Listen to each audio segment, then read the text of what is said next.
I believe in energy, and I think that nature provides us with everything that we need. The breath in our bodies, the water in our bodies, everything. And I think if you can connect to nature, it can recharge you. It can recharge your energy, and then you bring that back into the studio, and that can come back throughout and onto your canvases and out through your work. So to me, it's like this continuous flow. And in painting, I'm showing my gratitude to that gift. A lot of my art is a love letter to nature.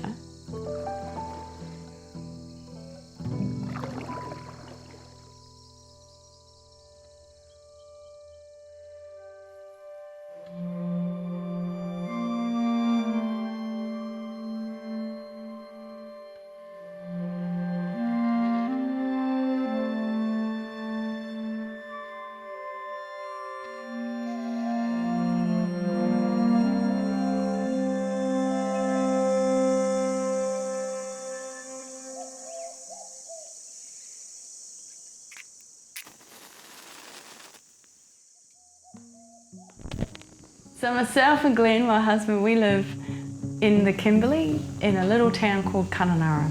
But specifically we live on the Ord River, which is fabulous. The Ord River is extremely precious. It's fresh water, it's huge. Every day that we wake up there, we hear the bird song, we see the little turtles come up. You actually feel like you're immersed in nature. I can see the sky, the sunrise, the sunset. Every day is different, and you're in nature, and it just kind of replenishes you. It's incredible.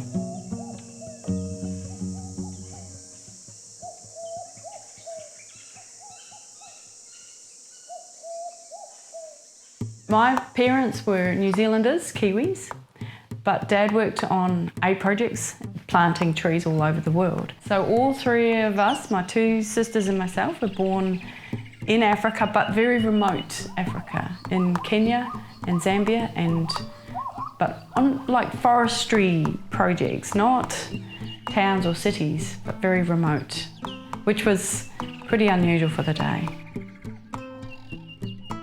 So I have this incredible affinity with nature. My mum said I'd always disappear into the garden or into the forest or whatever and be found, you know, looking at leaves or something.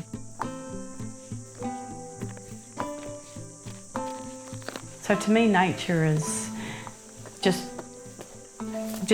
such a core, fundamental part of who we are and where we're from. And for myself personally, if I'm separated from nature, I start to entropy. I can't cope. I can't live in a city at all. So I have to be right there in it with the trees and the animals and the river.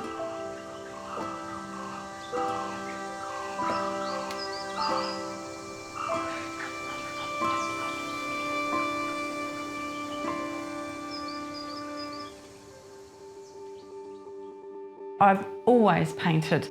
And when I was about 7, I wrote in my journal diary for school, when I grow up, I want to be an artist, and I want to walk on water, and I want to meet the Magic Castle too.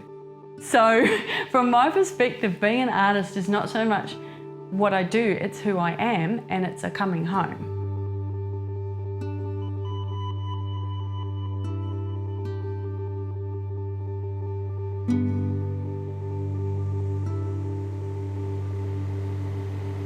As a young person, when I was about 18, you know, as you do, and you're sitting there thinking, what am I going to do? I was intrigued with many aspects of life, but I also felt that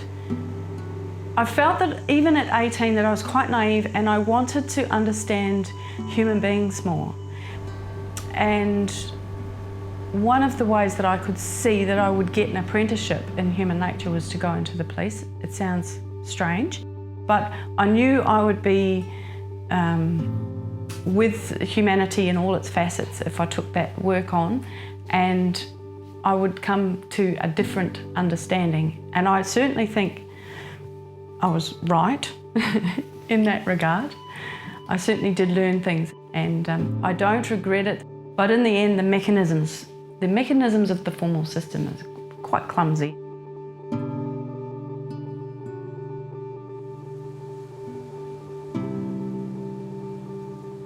At the time that I left the police, I was working in New Zealand in a small town called Tokoroa, which was at the time the murder capital of New Zealand. And a fellow police officer got murdered and a prisoner suicided in the police cells. Very serious incidents. And it caused me to stop and take stock. Okay, if I lost my life tomorrow, which is not inconceivable, would I have any regrets? And I sort of thought about it and decided yes, because I didn't always want to be an artist. And I thought that doing police work would lead me there, but in the end I didn't have the time. So yes, I decided that it's best not to have regrets. So then I had to make a change. To me, the most difficult aspect of any big change like that is the emotional change and the reinvention of yourself. You have to question your identity and start again.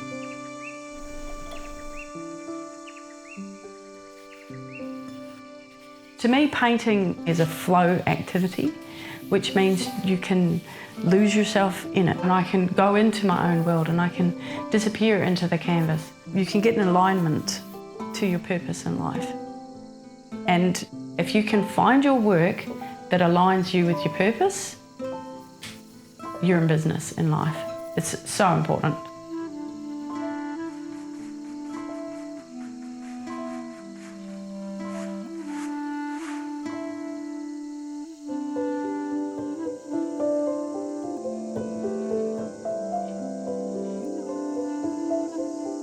I feel very privileged and honoured if the art itself goes forward and serves that for other people.